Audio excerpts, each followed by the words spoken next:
Hey guys, it's Roxy. I wanted to share with you today because it was really special. I spent today in the city with a very good friend of mine, and we were talking about dreams and dream building, and brings me back to my childhood memories of being a young lady. I was 7 years old, and my dad introduced me to dream building. Maybe he didn't plan it that way, but he did.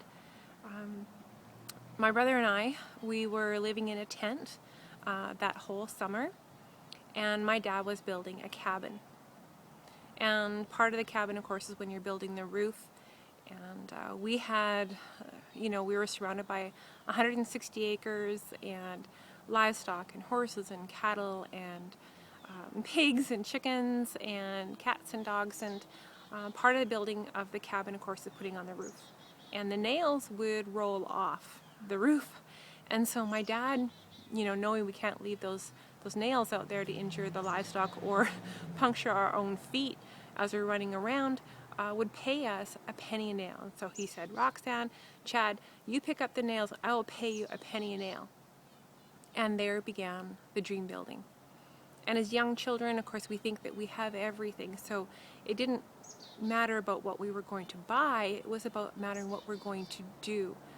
So as we're scrounging the grass, looking for the sun glinting off of the nail heads, trying to find them before the livestock did, or our own bare feet, is like each nail we collected is like, oh my gosh, we're going to be rich, we're going to be millionaires, Chad.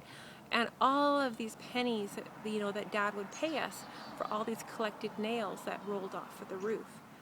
So we're rolling around in the grass, we're climbing and we're looking and we're dreaming.